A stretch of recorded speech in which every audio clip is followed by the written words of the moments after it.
In this tutorial, we're going to look at how to get these clips you've imported here into the editing timeline at the bottom to start to construct a video with them.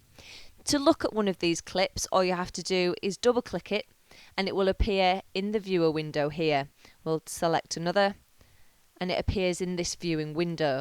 You can look through the clip that you've recorded by clicking and dragging across this timeline at the bottom here. Or you can click and press the space bar and it will play through it in real time. Now we need to get this clip onto this editing timeline at the bottom onto one of these sequences here. Final Cut should open with a couple of sequences, but if you don't have any, all you have to do is right click in the browser window and select New Sequence. We'll call this one Sequence 3 because we've already got a Sequence 1 and 2, and to open a sequence all you have to do is double click it. So we'll work in Sequence 2. I'll look back in my rushes bin.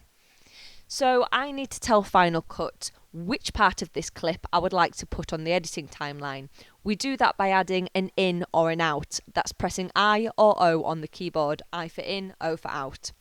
So if I would like the clip to start about here, I would put my cursor there and press I, and you can see this little triangle symbol appears.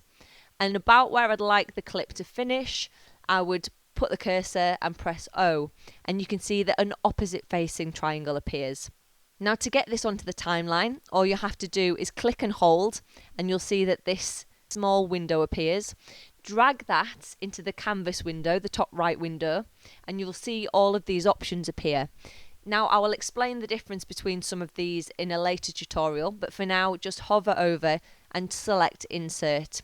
When you release, you can see that the clip appears on the timeline at the bottom. Wherever you put the cursor is where the clip will appear when you insert. To move the cursor around the timeline, you need to be clicking on this light grey timeline at the top. There are a couple of ways of using ins and outs to get more control over where on the timeline your clip appears. If I put an in on the timeline, when I drag the clip in, it will start from this point and fill left to right.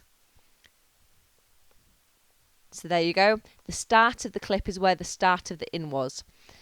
Equally, in reverse, if I put an out on the timeline, it will fill the space from right to left. So where the out is will match the out on the clip you've selected.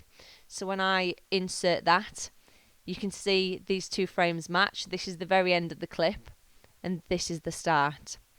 If you'd like to fill a specific space on the timeline, you can mark an in and an out, and all you need up here is an in or an out. So to remove ins and outs, press Alt X and you can see that they disappear. I'll put them back in there. Hold down Alt while you press X on the keyboard and you'll see they'll disappear.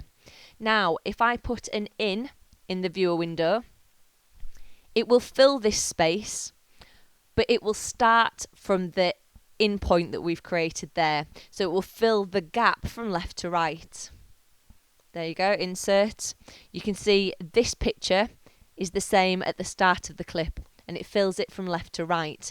Now if we create another in and an out on the timeline, but you put an out in the viewer window instead, so I'll press Alt X to get rid of the existing ins and outs, and I'll select a point where I'd like the clip to finish. It should now fill the gap from right to left. The out here will match this out here. So if I drag that and insert, you can see that the very edge of this clip is the same as that there.